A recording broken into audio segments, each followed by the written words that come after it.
A judge tried to shame Sarah Mitchell by jailing her in front of everyone. But just minutes later, Laura Grayson stepped in, and everything flipped. What seemed like a public humiliation turned into a stunning turnaround. By the end, the judge lost his grip, and Sarah walked free. Before we begin, tell us where you're watching from and subscribe so you don't miss what they never saw coming. MS.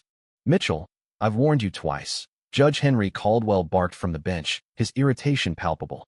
Known for his quick temper, he had little tolerance for prominent figures who dared to defy him. But Sarah Mitchell, standing firm on the witness stand, didn't waver. I'm just telling the truth, Your Honor, she said evenly. If that's an issue, maybe this courtroom has a bigger problem than you're willing to admit. A thick silence followed. Judge Caldwell's eyes narrowed. This is your last warning. Her attorney shifted uncomfortably. Your Honor, with all due respect, my client is answering a question under oath. The judge raised a hand. She's grandstanding, and I won't tolerate it. Before we begin, tell us where you're watching from and subscribe so you don't miss what they never expected to happen. The tension crackled instantly. Murmurs rippled through the gallery, only to be cut short by the sharp bang of the gavel. I find a mess. Mitchell in contempt of court, Caldwell declared coldly. Bailiff, take her into custody. Gasps erupted. Even the courtroom reporter looked up, stunned. Sarah stayed quiet, casting a quick glance at her legal team. Her lawyer seemed paralyzed, but Laura Grayson, seated 2 chairs away, calmly shut the folder in front of her. The bailiff stepped forward. MS. Mitchell, please stand. Sarah rose without protest, her hands gently cuffed behind her back. Phones clicked discreetly in the gallery, despite Caldwell's no photography rule. Laura stood, composed and deliberate. Your Honor, she said, we object to this ruling. My colleague and I have already filed an emergency stay regarding any action against MS. Mitchell in this hearing. Caldwell glanced down, eyeing the document. No stay has been entered into the record. Laura held up a printed page. It has now. She walked to the clerk and handed it over. The courtroom fell silent again as Caldwell skimmed the first page, then the second, his jaw tightening. This was filed this morning, he asked. Yes, Laura replied. Signed by Judge Ellison at 10:43 a.m. The clock read 10:57. Caldwell leaned back. We'll recess for 10 minutes. Sarah stood, still cuffed, her gaze locked on the judge. She hadn't spoken since the ruling she didn't need to. Laura turned slightly toward her. Before we begin, tell us where you're watching from and subscribe so you don't miss what they never expected to happen. You're not going anywhere, she whispered. Caldwell stood and exited through the door behind the bench.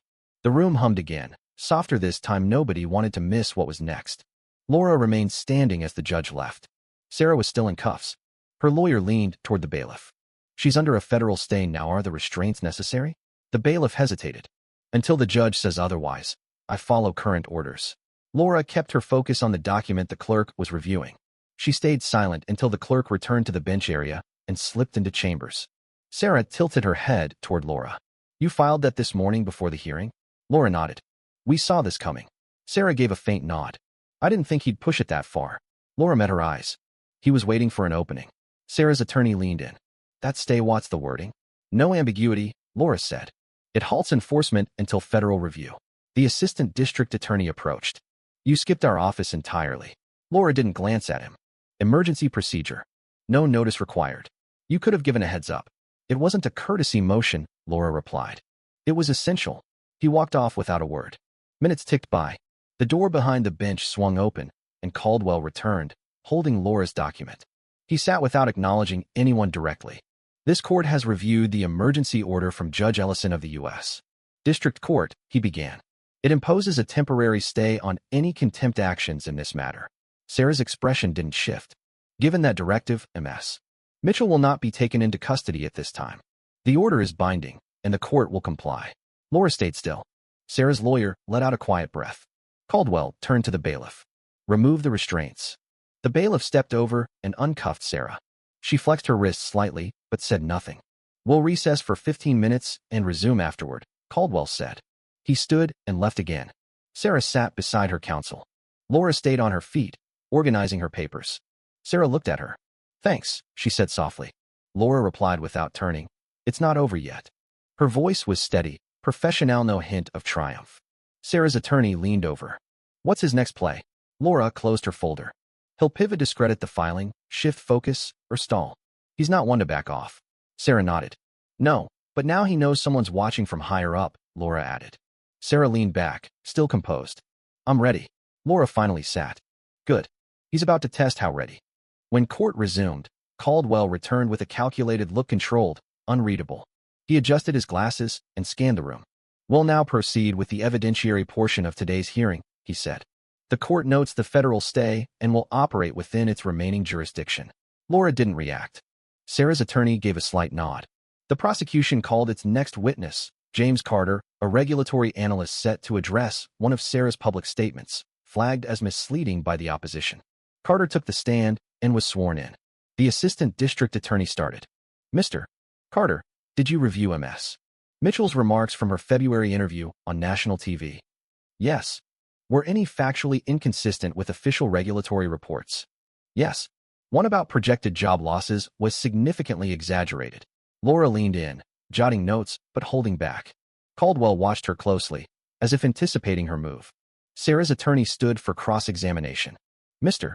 Carter, do you know how Ms. Mitchell's figures were calculated? I wasn't given her sources, so she might have used alternative projections. Carter paused.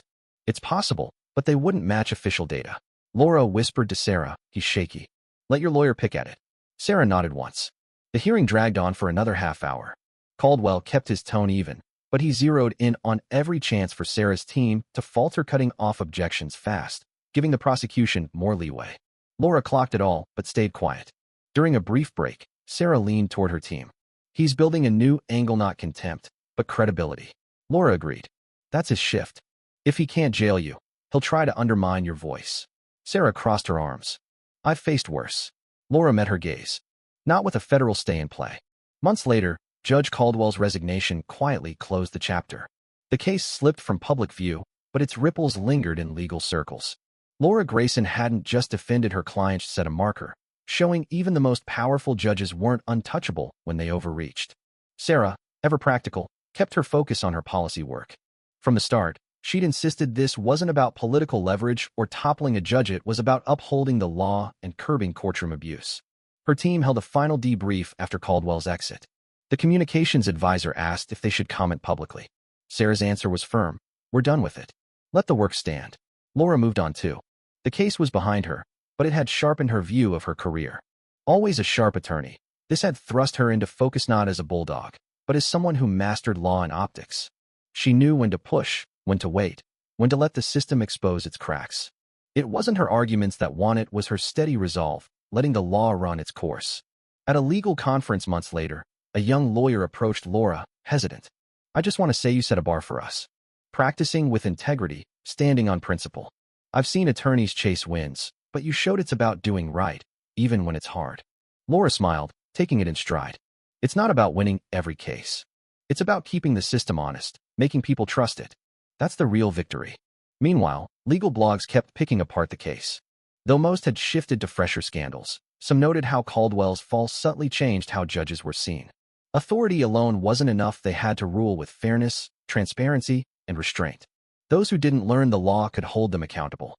For Caldwell, early retirement was a sour end to a once-respected career. His influence had crumbled fast, his name now tied to overreach. In quiet moments, he likely wondered where he'd misstepped. Too late. For Laura, success in her field wasn't about the spotlight. It was about reading the room, knowing when to push or pull back, letting truth do the talking. She'd always excelled at cutting through noise to the facts. This was no different.